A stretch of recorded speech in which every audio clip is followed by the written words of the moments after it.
প্রেমের প্রস্তাবে প্রত্যাখ্যান। 29 বছর বয়সী যুবকের হাতে আক্রান্ত 13 বছরের নাবালিকা।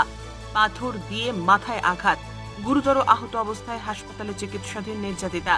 সিসিটিভি ফুটেজের সাহায্যে ঘটনার 6 ঘন্টার মধ্যে পুলিশের জালে অভিযুক্ত 29 বছর বয়সী এক যুবক। 13 বছর বয়সী এক নাবালিকাকে দীর্ঘদিন ধরেই ফলো করত সে।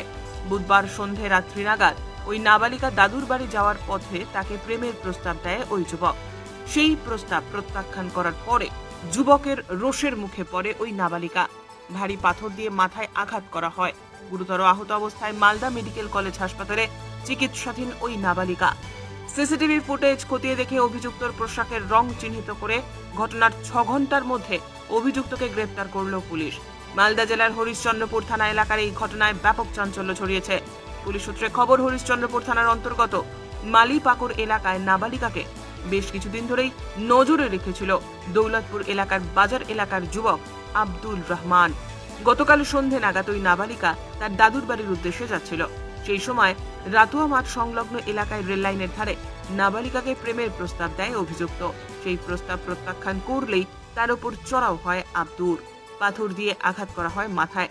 ঘটনাস্থলেই রক্তাক্ত হয়ে লুটিয়ে পড়েন নাবালিকা। সেখান থেকেই চম্পট দেয় অভিযুক্ত। আশেপাশে উপস্থিত স্থানীয়রা তাকে উদ্ধার করে হাসপাতালে নিয়ে আসে। গুরুতর আহত অবস্থায় নির্যাতিতা ওই নাবালিকা এখন মালদা মেডিকেল কলেজ হাসপাতালে চিকিৎসাধীন। এদিন ঘটনার খবর পেতেই ঘটনাস্থলে পৌঁছয় ভালুকা ফাঁড়ি এবং হরিশ্চন্দ্রপুর থানার পুলিশ। সিসিটিভি ফুটেজ খতিয়ে দেখে শুরু হয় তদন্ত। 6 ঘন্টার মধ্যে গ্রেপ্তার করা হয় অভিযুক্ত আব্দুরকে। সমগ্র ঘটনা নিয়ে তদন্ত শুরু করেছে হরিশ্চন্দ্রপুর থানার পুলিশ। বৃহস্পতিবার অভিযুক্তকে পুলিশি হেফাজতের আবেদন জানিয়ে চাঁচল মহকুমা আদালতে পেশ করা হয়েছে। ব্যুরো রিপোর্ট, উত্তরের প্রহরী।